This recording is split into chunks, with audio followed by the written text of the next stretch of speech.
Hi, good afternoon, and welcome to the Hartford Medical Society's lunchtime webinars.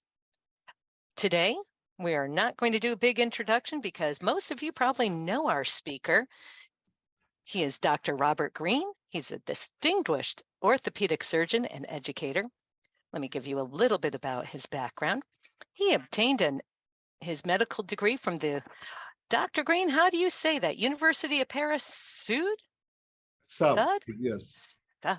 I don't do French. that's okay. In 1975.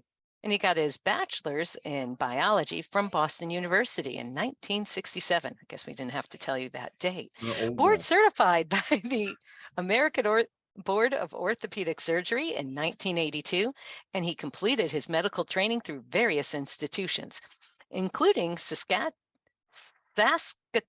City Hospital, Hospital of St. Raphael, University of Connecticut, and the Robert B. Brigham Hospital. Dr. Green holds hospital privileges as senior attending staff in orthopedics at St. Francis Hospital and Medical Center, as well as an attending orthopedic surgeon at John Dempsey Hospital and the Connecticut Children's Medical Center. He is also affiliated with Hebrew Home and Hospital and serves as the attending staff at the Rehabilitation Hospital of Connecticut. Because he has a lot to cover, I will take no further ados, but welcome and thank Dr. Robert Green. Thank you for that wonderful introduction. I have spent over 10 years on the Medical Examining Board of the state of Connecticut, and if I've learned anything, it is that many doctors have no idea of the problems and the trouble they get into with the Department of Public Health. So I'm happy to make this presentation for the Hartford Medical Society, and I hope the physicians who are on board are listening carefully. I have actually invited two attorneys with whom I've had relations, not for malpractice or anything else, but Dr. Rafina Lee and maybe Joyce Lagnice, who are prominent in defending lawyers.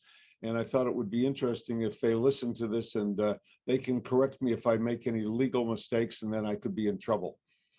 Anyway, the information I'm presenting here is for educational purposes only. All the information with regard to physician identification is public knowledge. Once this information has been resolved through the Connecticut Medical Examining Board, it is out in the public and anybody can find it if they know where to look. So what happens when a complaint is lodged against a physician? First of all, who can lodge a complaint? Any individual can lodge a complaint against a healthcare provider. It could be a physician against a nurse, a PA, an APRN, etc. A hospital can lodge a complaint against one of its own healthcare providers. An anonymous individual can lodge a complaint against a healthcare provider.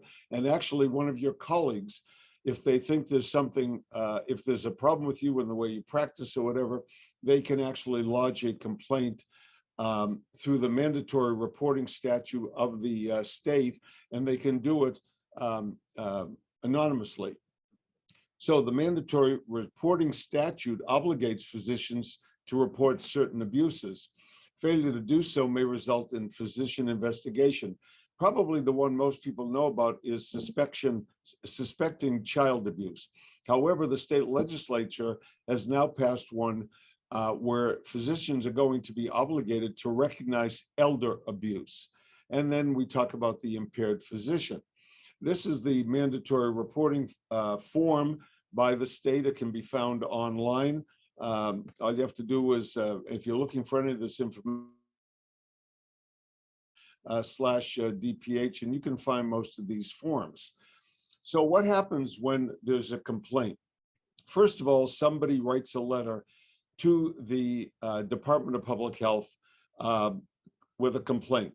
At that point, a petition is started. And the first thing that has to be done is the scrutiny of the position of the petition to identify whether it actually belongs in DPH, or is it something that should go to OIG, the Office of the Inspector General, DEA for drug abuse, CMS, where it could be Medicare fraud, or it could be a combination of these. So the first thing, the letter notifies the department, and they decide whether or not it's their right to investigate or not. Once, if they deem that it belongs in the jurisdiction of the Department of Public Health, then a petition is open and it's triaged and categorized according to the scope and severity of the issue within the complaint. And then the investigative process starts. So an investigator who is an experienced nurse who works for the Department of Public Health reviews the complaint, and then will notify by mail the respondent, that is the physician who was identified, and ask for their records. And they usually have about 2 weeks to provide the records. And in providing records, you need to provide everything. The first rule is don't touch anything in the records. All right, so, and sequester the records. So the Department of Public Health will then obtain your records. They will also obtain the records from the hospital, from a long-term care facility, any other treating records they can identify regarding this particular complaint.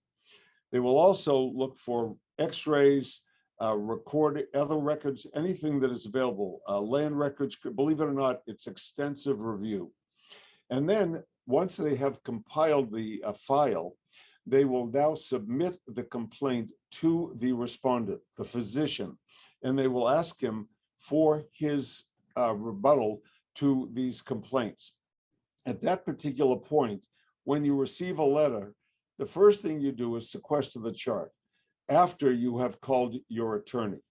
And I don't mean your realtor, I don't mean your any attorney other than an experienced lawyer who has dealt with the Department of Public Health. And you really need to get them involved early on. Do not think you're going to be able to handle this on your own.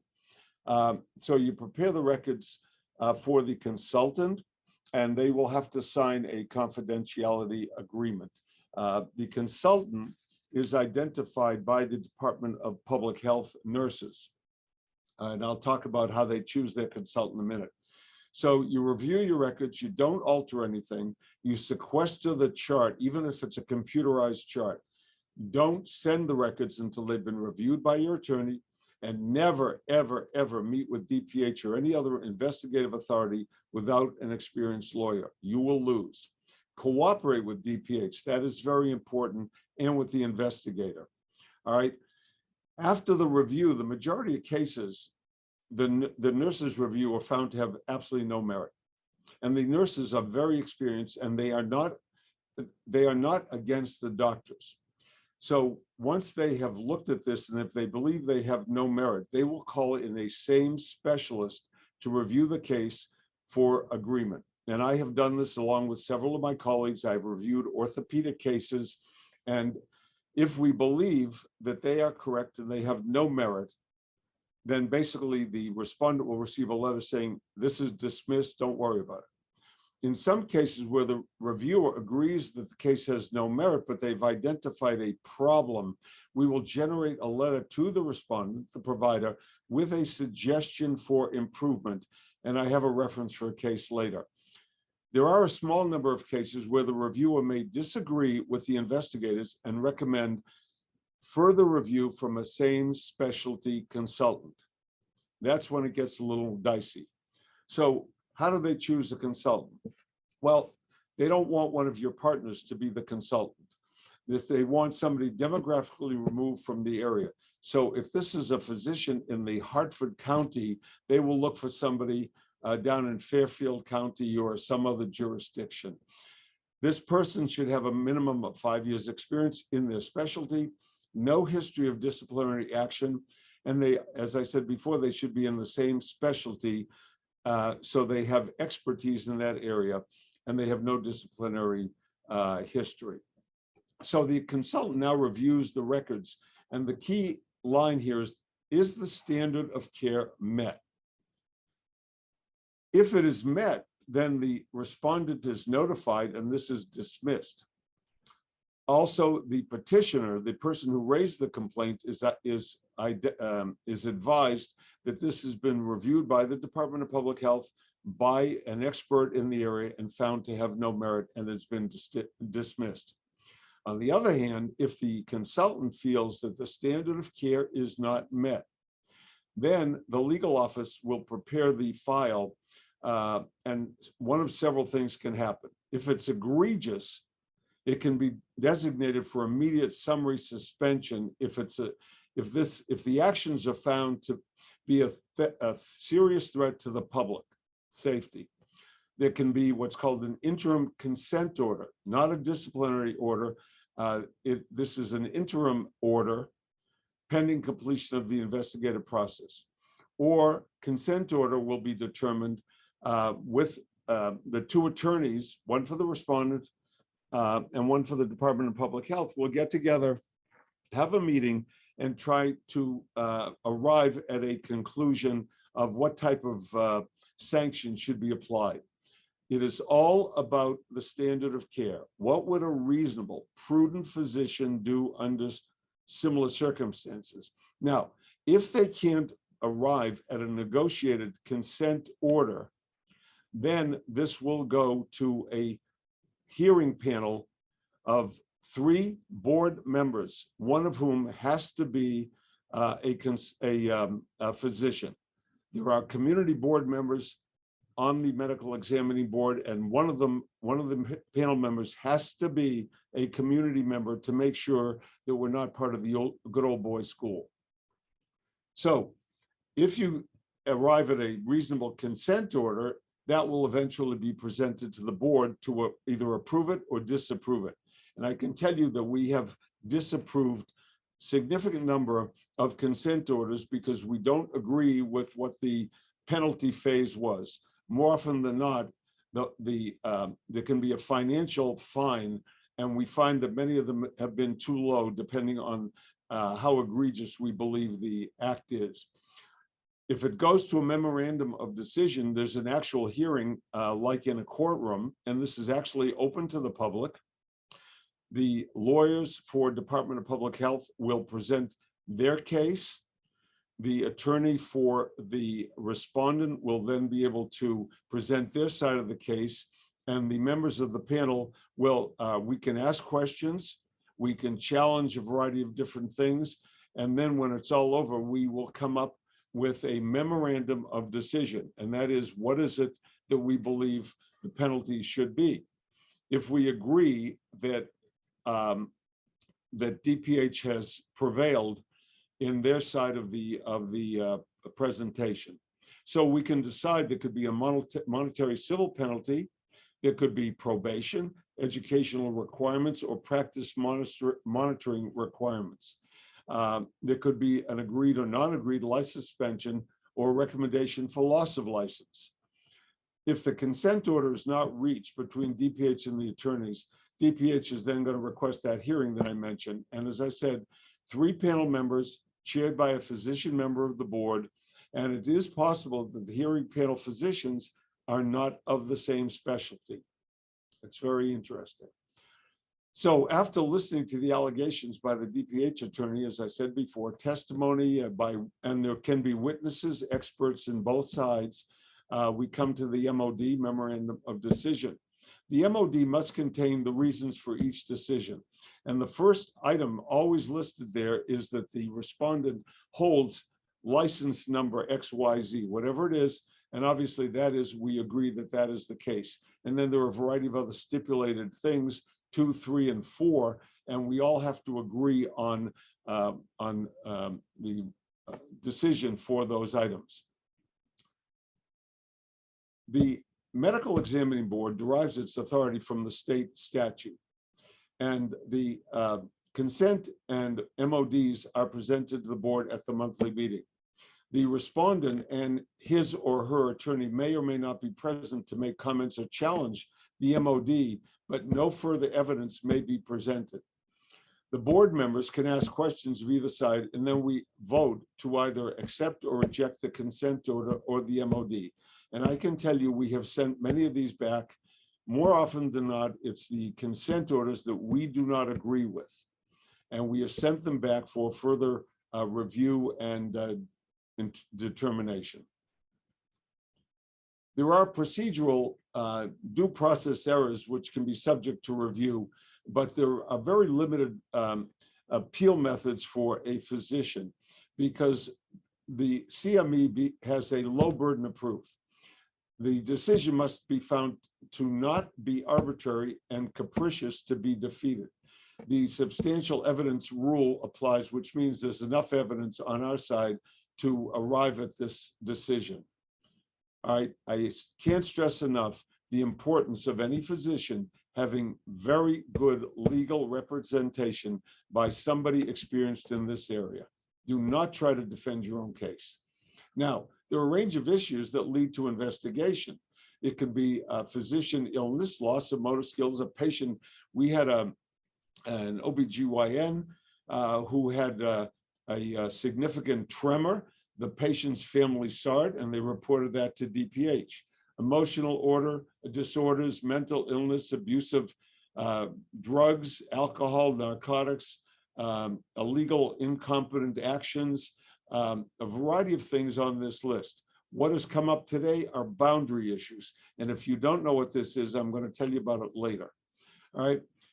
There's a thing called sentinel events. Most often, this will occur in an operating room. And these are emergency type things, a bad event that occurs in the operating room that is reported immediately to DPH, at which point DPH will come in and investigate both the physician and the facility.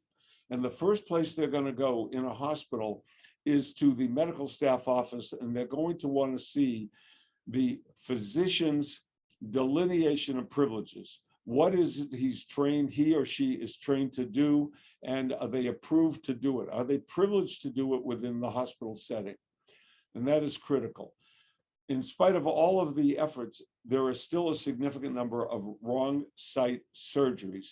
And I'm going to show you later of 3 or 4 recent cases within the last 6 to 12 months. If you receive a letter from the Department of Public Health requesting information regarding a patient, do not ignore the letter. The strength is not on your side. Contact an experienced attorney. Review the chart. Don't make any changes in the chart. That's automatic guilt. Make a copy of the chart as requested. Do not contact the patient and say, hey, why are you doing this to me? I didn't do anything wrong. That is no. And if you're asked to come to the Department of Public Health office, do not go alone. Invite your attorney to accompany you. And if you have a good attorney, they're going to tell you they're going with you no matter what. Don't go alone. So now I'm going to talk about some specific issues. Historically, controlled substance violations were number one, but in today's world, boundary issues. This is one of the major issues facing male physicians today and physicians in general. Physician sexual misconduct is defined by the Federation of State Medical Boards, which is a national organization, behavior that exploits the physician-patient relationship in a sexual way. Sexual behavior between a physician and a patient is never diagnostic or therapeutic. The behavior may be verbal or physical, can occur in person or virtually, and may include expressions of thoughts and feelings or gestures that are of a sexual nature or that a patient or surrogate may reasonably construe as sexual. This is not a joke in today's world. We have seen a number of these cases. I have come to what I call first strike. In today's social climate, the first allegation that is made by one gender regarding a perceived or actual action by another gender places the weight of the allegation on the first one, leaving the second individual to mount an aggressive defense. All right.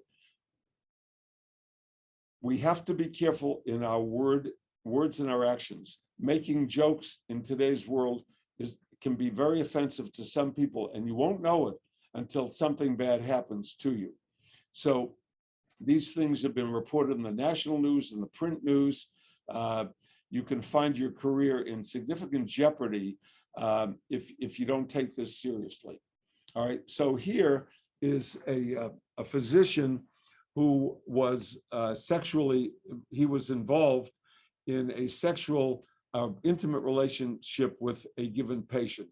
And the patient eventually, when she was spurned by the doctor, eventually reported him.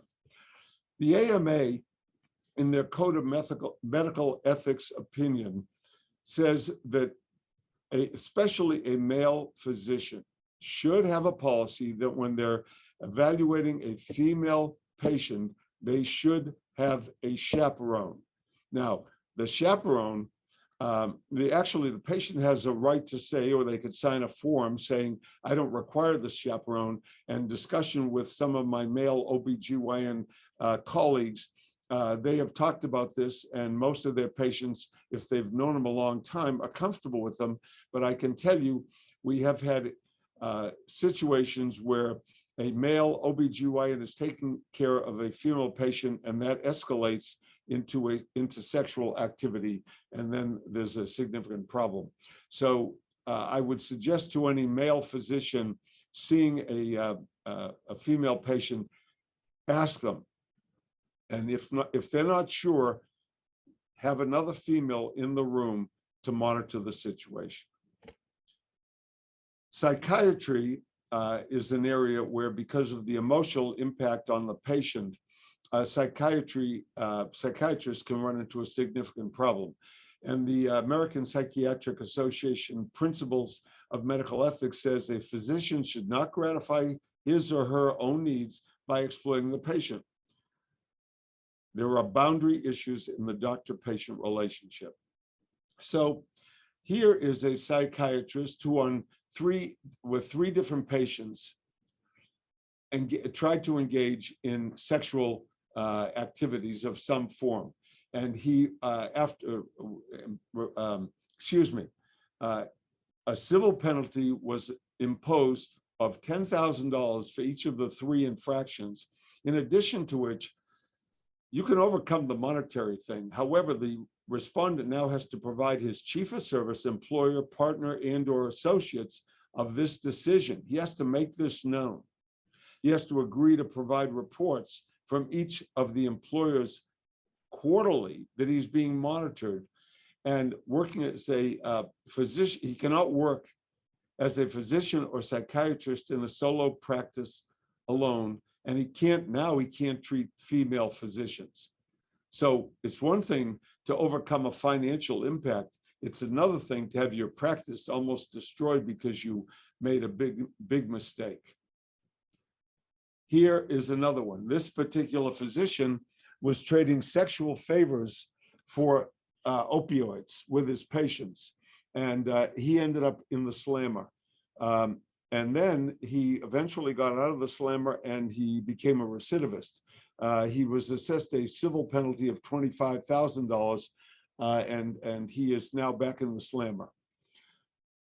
This is another one. I chaired this hearing panel. Tory Westbrook of Clinton, again, had a similar problem. There was a civil trial. He had a noted defense lawyer who kept trying to put off the medical examining board hearings. However, he lost in the civil trial, and he ended up in the slammer, and he's still there. So you might want to think twice about this. Lessons to be learned. If you're a male physician, a PA, male APRN with a female patient, make sure you have a chaperone. Do not allow yourself to be alone in a room with a female patient. I did ask one of the nurses from DPH if they ever had a situation with a female physician, pardon the phrase, hitting on a male patient. She says no, but we've had male on male, etc. Make sure you thoroughly explain all the examinations and why they're being done to the patient. Ask the patient if he or she has any concerns or reservations about the exam. Make sure you consider the patient's dignity and document clearly in the chart the indications for the examination and how it was performed. About a year ago, we had a situation with a neurosurgeon involving a patient in the emergency room, and the question arose as to whether or not this was a cauda equina syndrome, and the physician had to do a rectal examination. Unfortunately, the physician did not explain that carefully enough to the patient and her husband. So they lodged a complaint. This was completely investigated. And once the explanation and everything was evaluated, it was found that there was no other error other than failure to inform the patient appropriately, but the examination was indicated. Don't be alone in an exam room or anywhere else with a member of the opposite sex without a chaperone. The second item, the big item, is controlled substances. Now, this has been in the news for the last several years. It's a very important thing. So I'm always asked about whether or not you can prescribe medication for yourself or your family. That is a no-no, and I'm going to move through this rather quickly. You cannot write for yourself or family members or your friends unless you are maintaining a documented record, just as if you never knew the person. If this is a family member and you are prescribing an opioid or any type of medication that requires prescriptive authority, you have to have this documented.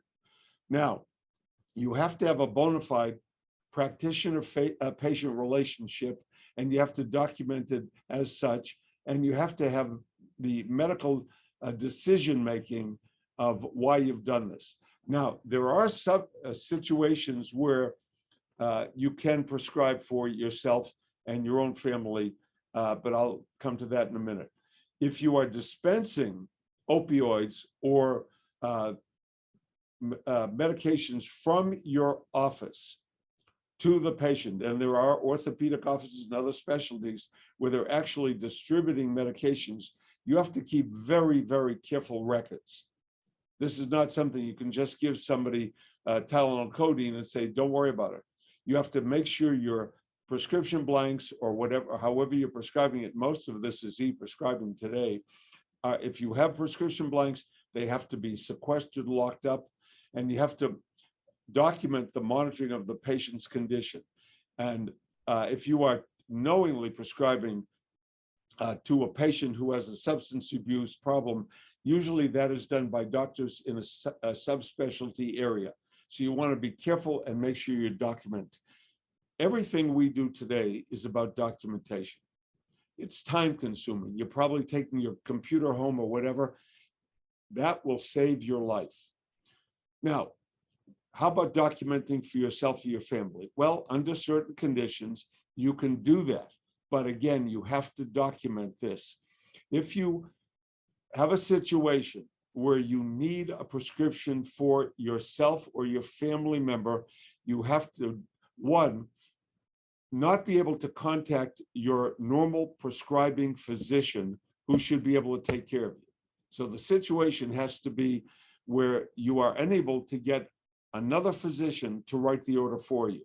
Number two, you have to document why you've written the prescription, and you have to write down how many and the control of it. And you do the same thing if it's a family member. And then as soon as this crisis is over, you want to get the patient to their PCP or their specialty doctor who has been taking care of them for this particular condition. Do not continue to do this on your own. What will happen is you write the prescription, go to the pharmacy, and the pharmacist will call the Department of Consumer Protection and turn you in. Next thing you know, you'll get a knock on your door, and they're going to want to know why you did this. If you're dispensing, as I said, from your office, you have to have very carefully controlled records, and you have to inform the patient that there is a public act that if when they're done with the medication, if they have anything left over, they're supposed to return it to you. I doubt this happens very frequently, but you need to know about it. So you must maintain effective controls against diversion of controlled substances into other than duly authorized legitimate medical purposes. The registrant must only order, administer, and dispense controlled substances for patients for which they have a bona fide patient relationship. You have to keep adequate records of their medical evaluation of the patient, all controlled substances, etc. compliance with all applicable state and federal laws and regulations concerning controlled substances, and maintain a federal DEA registration and state license in good standing. Do not write a prescription for a controlled substance for family members, friends, or colleagues unless you are the treating physician and have full documentation specifying the condition and medical indications. The pharmacist will turn you in. I know that I'm repetitive in a lot of this, but I'm trying to get these points across to whoever's listening. All right.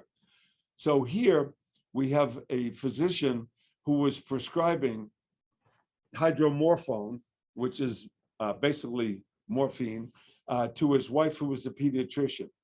All right. And he never explained why. So this came before the board, and he ended up, by the way, not only can you get a fine and a reprimand, but you're going to be reported to the National Practitioner Data Bank for the rest of your life. Any insurance company, any hospital that you apply for privileges or to be on a panel will look at the practitioner data bank, and even if the situation was 10 years ago, they're going to look at it. And I will tell you, if it's opioid prescribing or boundary issues, those are the two things that will have an insurance company like Anthem or United look twice and say, we're really concerned about this doctor. All right. Here is a physician who was involved in running a pill mill. He was involved with a doctor in Florida. One of our board members said that he wrote 2.5 million doses in 1 year of narcotic pain medication for 140 patients. Of 10 patients reviewed, 3 died of overdoses. Several of his patients were arrested for reselling the drugs.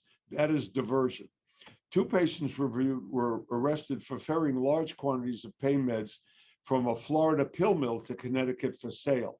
He had a colleague in Florida who was in the federal slammer down there, who had a Connecticut license, and we were trying to get him up here to pull his license, and they wouldn't release him for a vacation in Florida. So, and some of the patients actually paid as much as $20,000 in cash for a large supply of these medications, and some of them were on welfare. In the same year, Smilo and Harry Gray centers wrote half as many pain meds for several thousand patients. So this physician's license was revoked, and he was fined $5,000 for each of those 10 patients for a total of $50,000. And his associate remained in federal prison in Miami. This document, prescribing controlled substances in the state of Connecticut, is available to any doctor. Go to ct.gov/DPH. You can pull this up, download it, and have it in your office, review it for the rules and regs of prescribing. So if you have a patient who has an outpatient surgery, you can prescribe a 7-day limit of opioids for either a minor or for an adult patient. That is part of the state statute. Now, if you feel the surgery, the discomfort from the surgery is significant enough and you need to, you can supply longer than the 7 days, but you have to document the reasons for it and make sure you're controlling it. The next time I want to talk about is failure to document or improper documentation. And you can see this has been a recurrent theme of all I've said. Documentation is your key to heaven. So why are you prescribing controlled substances?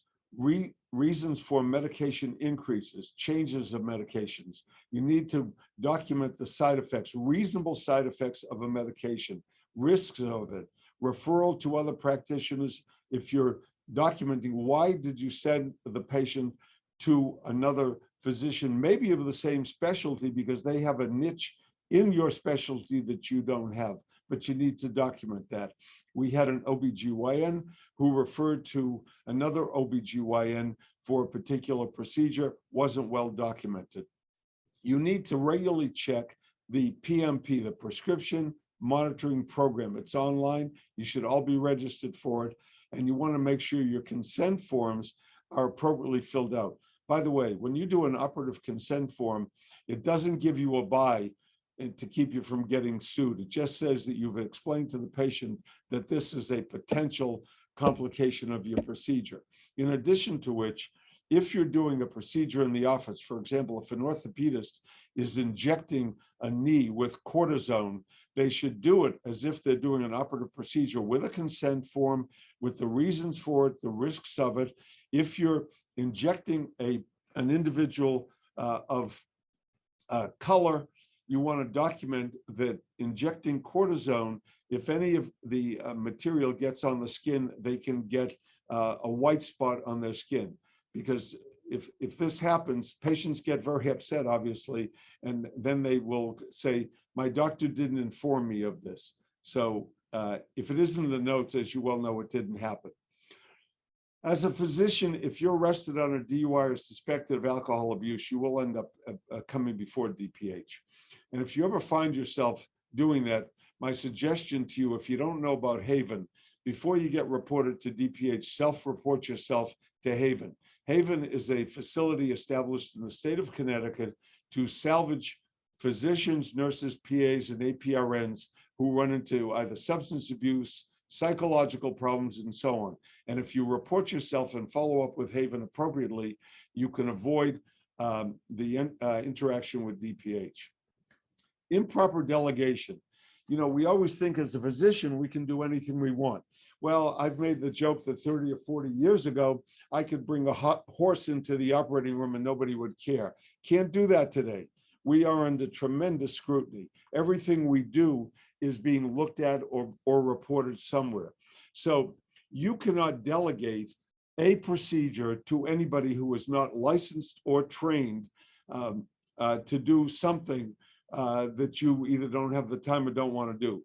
You cannot have a pre-signed prescription pad. We've seen that situation with an MA giving out the prescriptions or signing for a doctor because they knew a signature.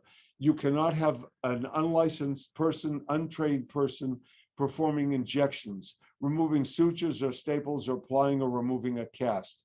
They have to have documented training and not by you in your office. All right. Here is a case where these two doctors had people in their office, untrained X-ray technicians, setting up and pressing the button or setting up radiographs of a chest film or something of a patient, and then the doctor would come in and press the button. Well, the interesting thing here is that in this particular office, I was on the hearing panel, and after we were going to have a second hearing. So I went to the state statutes to look up who had to be a licensed radiographer and so on and so forth. And I found out that the event occurred prior to the state statute being changed, saying that only a licensed radiology technician could do this. And so the doctor who had his assistant doing all the setup got off because DPH didn't do their homework properly. That's not a way to get out of these problems. So make sure you're not delegating. Now, who can delegate? You know, in the old days, you'd say, Mrs. Jones, or your assistant, I want you to do this. You can't do this. Don't even try. All right. So here is a physician who was, he authorized and instructed an unlicensed employee to provide medical care to a patient by administering Valium or other controlled substance, preparing tumescent solutions for liposuction, performing procedures such as lasers to remove spider skin veins, etc. This respondent deviated from the standard of care in one of the following ways. He used instruments, equipment, and other devices that were inadequately sterile. Actually, his wife was doing this. He failed to adequately supervise and or instruct his staff in the proper methods of sterilizing the equipment, and he failed to maintain a sufficiently sterile operative field during liposuction. His unlicensed wife was performing these actions in his office. Hold on. So at that time, he received a $2,000 financial penalty, and he was placed on probation for a variety of different things over the course of time. In addition to which, he had to undergo ethics courses and have a nurse in his office, and all of these things you will be required to do at your own expense. Medical assistants. A doctor cannot delegate to an MA. A nurse, there's a declaratory ruling, a nurse can delegate to an MA only within certain restrictions. All right. So the general statute of Connecticut dictates to whom a licensed physician may delegate aspects of care. We are not identified in the listing of providers. Nurses are. All right. We can delegate to a nurse. Physician assisted supervision. I'm sure a lot of the doctors who are listening to this have PAs in their office. PAs and APRNs are not subjected to the same rules. If you have a PA working in your office, you have to have a written delegation agreement in your office identifying, one, who is responsible for supervising the PA. Number two, you have to have a detailed list of what the PA is allowed to do under your supervision. Now, not all supervision has to be direct. Some of it can be indirect supervision, but there are rules that apply to that. And I don't have enough time to go into those. All right. But you must have a written document. So we had a primary care physician in Fairfield County who had an outstanding record in practice, and DPH went into his office to investigate not the PA, but something that happened in the hospital, and they were checking up on the pre-op evaluation. And they asked to see the delegation, which this office did not have. At that point, it arose to actually to a hearing.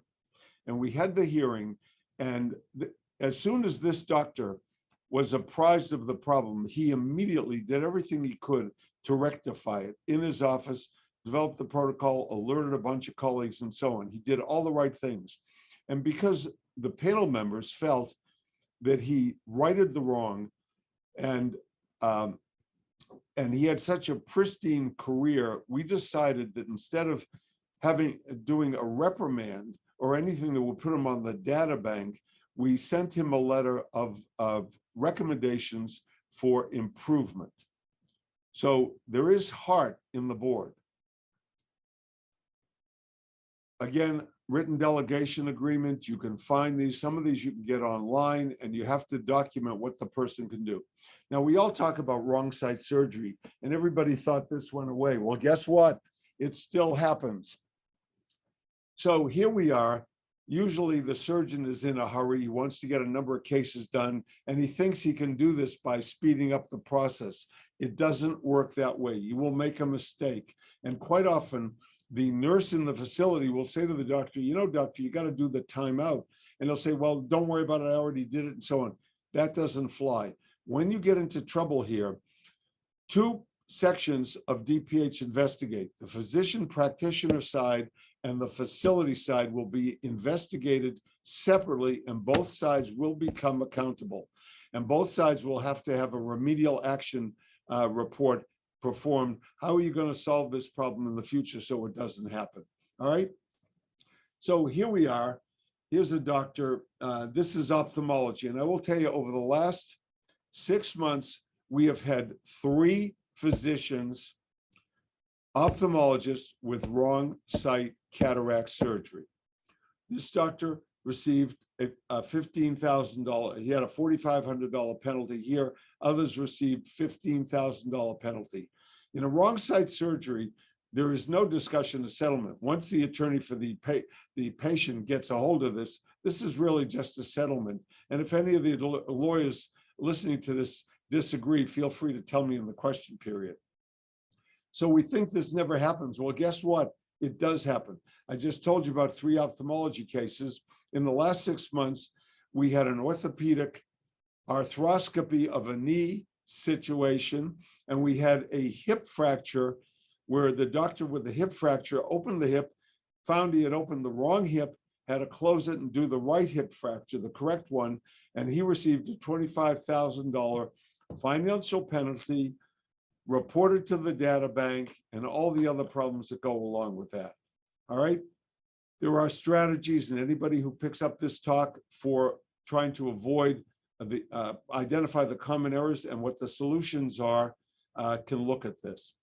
Massachusetts, one of the toughest states in the country to get a license, has looked at this extensively, and they have suggestions, especially for spine surgeons. Documentation fraud. This is a very critical thing. As I said, your notes are legal. That's why every computerized note is date and time stamped. If you're going to do an addendum, you have to identify it as an addendum. Here is an anesthesiologist who claimed to be doing 2 different procedures or on different days, and he was actually doing these same things and double billing. And you can be assured the government was not happy with him. You don't want to get into trouble with the federal government because they are looking for fraud. They believe that there are a lot of fraudulent doctors out there, and they are looking for you.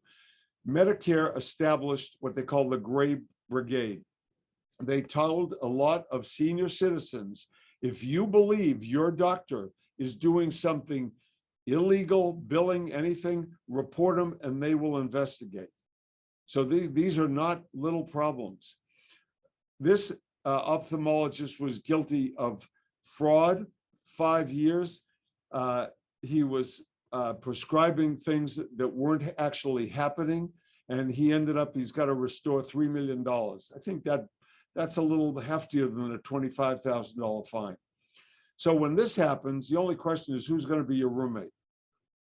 So the take-home message for all of this is if you receive a letter from DPH requesting information regarding a patient, don't ignore the letter. Pick up your phone immediately. Contact an experienced attorney. Don't send any records until they've been reviewed by your attorney. You can review the chart. Don't make any changes to the record unless you record it as a dated signed addendum. And I wouldn't even do that. Make a copy of the chart as requested. Do not contact the patient. If you're asked to come to the DPH office, make sure you go with an experienced lawyer. Don't go alone. Good luck. Wow. I will be happy to entertain any questions. Is everybody still awake? Tessa? I'm trying to get my mouse back. Here we go. No. So, let me change my view here so I can see. And if you have any, I don't have any questions in chat, but if you wish, I can open up the mic and allow you to talk and have you join us. So does anyone have any questions for Dr. Green? I think they're trying to overcome the deer in the headlights listening to all this. Actually, Rafina says, great talk, Bob. Thank you, Rafina. From you, I appreciate the compliment. I'd like to believe I was on task and on target. You were able to speed through all the items. Whew. And you got through them all with 11 minutes to spare. Oh my God. So if anyone has any comments, I can free up your mic. It usually takes time for people to actually click things because, you know, webinars. Oh, and Dr. Costo. Hi, Bernie. Bernie, you need to unmic. There you go. Okay, here I am. Even for a guy who's been retired for God knows 15 years, it's scary stuff. Thank you very much. It's been a wonderful exposition of, you know, everything anybody could want to know. And I will certainly, you know, recall writing prescriptions for members of the family, which, you know, obviously now is no. Well, I had a physician whose son I was taking care of. He was in a skiing accident. He cracked a couple of ribs. Oh. And I've come to find out that his father, who was a practicing physician, was writing prescriptions for him for muscle relaxant refills and so on. So I called up the father, who I knew well, and I said, do me a favor. Don't write any more scripts for your son. Call me. We'll take care of it because I'm the documented physician. Right. Well, that's an important point that needs to be emphasized, we tend to forget about it. Thank you very much. It was a wonderful talk. I enjoyed it. Thank you. And I have another person writing that my daughter just graduated as an APRN and she took lots of notes to pass along. Thank you. And Eileen, we're also recording this, so you can also give her a link in a couple of days. I think it's important that APRNs, there's a distinction between an APRN and a physician, excuse me, a PA. In the state of Connecticut, after accumulating, I think it's 3,000 hours, it's either 2,000 or 3,000 hours of supervised practice with a physician in the state of Connecticut, a licensed APRN can go out independently and practice. Usually it's family medicine and that type of thing. My own opinion is that a smart APRN who decides to have their own practice will always have the backup of a practicing physician, a resource to ask them any questions. Hello.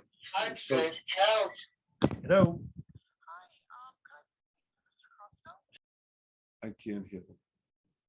Nope, that was, sorry, go ahead. No, I'm done. They should always have a backup resource. Oh, that ended the statement. Yeah. Sorry, we had a little bleed through of sounds. And if I see no other questions, I would like to take this moment, and if you have a question, throw it up. But I'd like to thank Dr. Green for his insightful comments and advice to keep our doctors out of trouble, because getting a letter from the DPH is very scary. And my takeaway is, if that happens to you, get an experienced lawyer. Seems to be the first thing that seemed to be the reoccurring theme. Yes. You know, it's like the lawyer who defends his own case has a fool for a client. Same with physicians. Bob, thank you for your webinar today. We will be posting this online within the week, and look forward to having you join us at another lunchtime webinar or live meetings. Keep watch on our website and we'll keep you up to date on what's happening next. Thank you. Thank you again, and enjoy the rest of your day.